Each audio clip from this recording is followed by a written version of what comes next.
Hello everyone, welcome to this week's GT Sport Daily Race C strategy guide. It's a familiar combination of car and track as we take Group 2 machinery around Fuji International Speedway, but there is a slight difference to the settings that we normally get, so this race might have a slightly different flavour than we normally are used to. It's still 13 laps, but this time we've got fuel consumption at times 4, tyre wear at times 5, and we just have the racing medium tyres available. Normally when we get this combination, tyre wear is at times 13, fuel consumption at times 3. We normally have the medium and the hard tyres available, and the hard tyres are usually mandatory. Now I always say that you can take the same car and track combination and change the settings for the fuel and tyres and dramatically change the flavour of the race. Now I wouldn't say this one has been changed dramatically, but there is a slightly different flavour to it, which is always a good thing, which should make this race a little bit fresher than you normally might be thinking when you first see it pop up. And one thing that's a little bit different about this one is there is a little bit of fuel management required. Now it's nothing dramatic, but you can run out of fuel in this one if you are careless with the over revving of the engine. Now if you drive it normally and just sort of change gear, as it hits that rev limiter, you shouldn't have any problems with the fuel. But it is easy to lose track of things like that in the heat of battle. When you're racing other cars, you find yourself using a little bit more fuel than you normally would. So for this one, just keep that in mind when you get towards the end of the race, maybe with 2 laps to go. Flick it onto the fuel meter, see how that fuel's looking, make sure you're okay, and if not, adjust accordingly. Now the Group 2 cars are extremely good at saving fuel, so if you find yourself maybe a few percent, 4 or 5% short, maybe not as much as 4 or 5%, maybe 2-3% short towards the end of the race, just start short shifting. Even if you shift to 80-90%, the Group 2 cars do tend to save a lot of fuel. So yeah, just keep that in mind in this one, that fuel is marginal towards the end, and it's definitely something to keep in mind. So with that out the way, let's move on to the strategies. Now as I said earlier on in the video, the normal settings for this one pretty much dictated that you're either going to do a 1 stop or a 2 stop. You would sort of, how the race tended to work out was that the tyres started degrading very quickly. Tyre wear it was at times 13, so not surprisingly, after about a lap and a half, he started losing performance from the tyres. It was just about a case of surviving to the midpoint of the race and then moving on to the harder compound. You could do a 2-stop strategy. We just did 2 stints in the mediums and a single lap on the hard tyre, and there was the outside bet of a no-stop strategy just on the hard tyres. But the hard tyres were too slow, and with the tyre being at times 13, they were pretty much ruined by the end. So the no-stop was not an option, or a good option anyway. This time though, things are a little bit different. With the tyre weight only being at times 5 and it just being the medium tyres available, the no-stop strategy is very much in play for this one. And that is going to be the first strategy we're going to take a look at. So 13 laps, tyre wear at times 5 means we're asking 65 laps out of the tyres, which is certainly within their capability. So let's move on to the halfway point and see how those tyres are holding up at this point in the race. So we're moving here to pretty much halfway through lap number 7. This is the halfway point of the race. We can take a look at the lap times, holding pretty steady up until lap 7 there, where we kind of had a slight drop off in performance, maybe just a poor lap from me, I can't really remember, but tyre wear maybe sitting at around about 12 to 15% max on that front left tyre there. Looks to be the one that's doing the most work. Not surprising, most the corners here are right hand turns, so it does ask the most work of the left hand tyres. But at this point the tyres are holding up fairly consistently, and as long as we keep that tyre wear under 20%, we should pretty much get consistent performance from the hard tyres. That's always my kind of marker for the tyres. As long as they're under 20%, they should remain pretty steady. Once you hit that 20% threshold, you'll start to lose a little bit of performance. And as we move here to the middle of the last lap of this no-stop strategy, you can see after around about lap 6 there, we kind of had lost a little bit of performance on the tyres, but we still managed to keep it in the 131s right up there until lap 10, so a fairly good job. Lap 11 we dipped into the 132s, lap 12 a little bit slower again.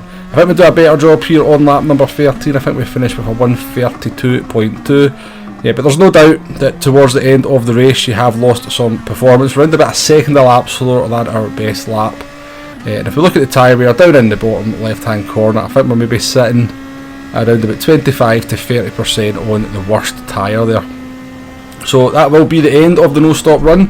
We'll get the finishing time here, and this will set the benchmark as we move on to the one-stop strategy. So there's the time there, it's 19 minutes 57.6, just under the 20 minute mark. It's a fairly long race for Daily Race C, usually around about 18 minutes, so a little bit longer this week.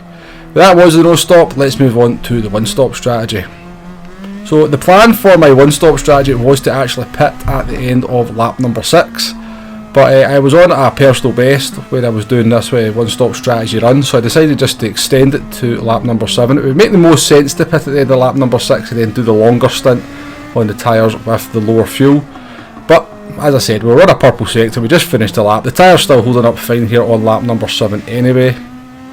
So out the last corner we'll peel off to the right hand side and enter the pit lane, and we'll take a look at the pit loss. Up in the top right hand corner of the screen we have synchronised the no stop run, just to give you an idea of the gap that will be formed. Obviously at this point both cars would be on a very similar part of the track regardless of what strategy we were running. But the pit stop here, pit stop sequence, 5.4 seconds stationary, 12.4 seconds pit lane time, and that amounts to 7 seconds of loss on the track. So that's what we need to make up with these fresh tyres. We've only got 6 laps to do it, so it's going to be a bit of an ask, but we do know that the no stop strategy's tyres do degrade over the last 3 laps, so it isn't out with the possibility that we could catch that car and make an overtake. But we've got the no stop strategy up in the top right hand corner. We're just going to look at each lap. I'll sort of talk you this gap coming down. So as we cross the line at the end of lap number 9, start of lap number 10, we're 4.1 seconds behind the no stop strategy, and 1 lap later we have gained 1.3 seconds and we cross the line 2.8 seconds behind.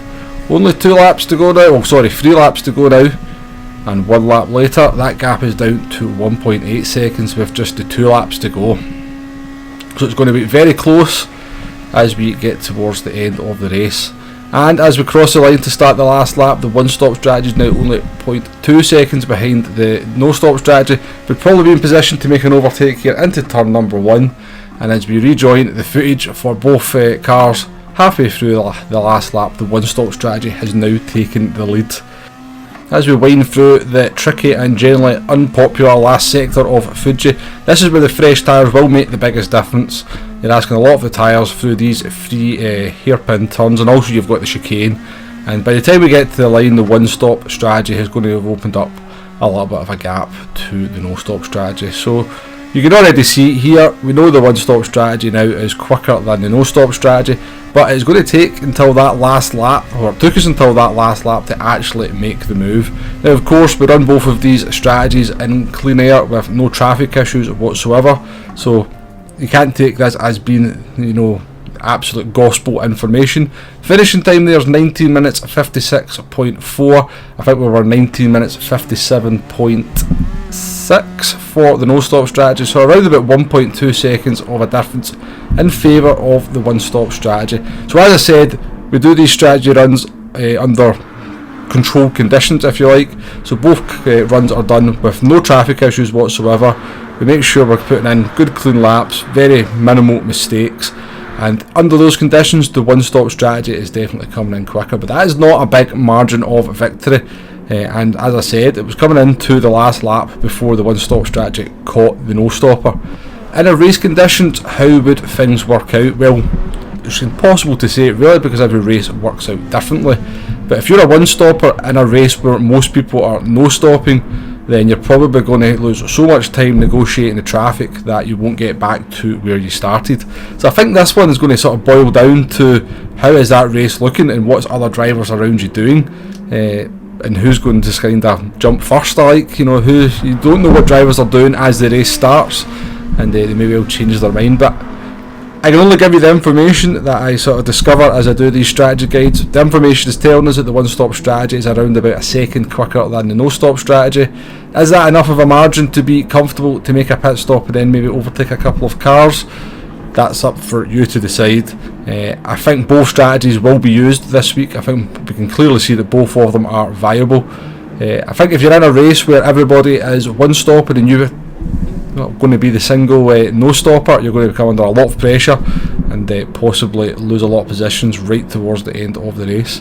But all in all, I do think this is actually quite an interesting race that PD have given us. I know it's a familiar track and car combination, maybe people are a little bit fed up of Group 2 at Fuji. I gotta admit, I'm probably getting into that camp myself, but I do think at least a little bit of thought has gone into the settings. They've not just regurgitated the settings that we normally get, so credit there where credit is due. And I do think this one will provide quite an entertaining race for people. Tyre wear was obviously a big issue in the last week's race at Laguna Seca. This week it's nowhere near the same kind of problem, so people are not just going to be dying on their tyres. If you're really bad on tyres for this one, maybe the no stop maybe not an option for you, and you'll have to go for that one stop. But that's enough meandering and talking about the strategy. I think we've said everything we need to say. Let's finish the video off on these strategy guides as always with a bit of a lap guide. Well, it's not really a lap guide, we just go round the lap in the car that we've chosen, and I just sort of do a little bit of chat for it. So coming into turn number 1, you're looking for the 150 metre board as your reference. Down into second gear if you want to look after the tyres. I think in qualifying go down into first gear to give yourself the best drive off the corner. Looking for the 100 metre board into turn at number 2. You can probably brake just after that. Third or fourth gear for this one. Again, fourth gear if you're looking after the tyres, third gear if you're looking for the most speed. And round 100R here. Don't use the brakes, just let the car slow down naturally. Fourth or fifth gear, there's an orange bollard on the wall on the right hand side. That's my reference into a very tricky left hander there. And we're on to what is considered the back straight and approaching the chicane. So the Dunlop board is your reference point as you brake into the chicane. If you find yourself struggling to slow the car down, put it down into first gear. Use as much of the kerb on the right hand side as you can. Get the car straightened up for these bits here before you hit the power. Very easy to catch a kerb and spin out. And second gear round most of these hairpins here, there's a sort of little shadow on the track there. That's my braking marker into this one, and it's just a case of keeping it as tight as possible through these hairpins and then getting on the power as early as possible as well. Very, very tricky section, very easy to get it wrong, but it's absolutely crucial to a quick lap time of this track. But that's a lap of Fuji International Speedway in the Nissan GTR 2016. Brake balance was set at +1. We'll wrap the video up there. Not much left to say on this one. Should be an enjoyable enough race. I'll probably live stream this one a couple of times this week as I am off work. There will be a race review video as well, so please do join me for any of them that you can. I do appreciate it very much. Please do hit that like button, please do hit that subscribe button if you haven't already. And if you're still here, thank you very much for joining me for the video, and I shall see you on the next one. Goodbye now.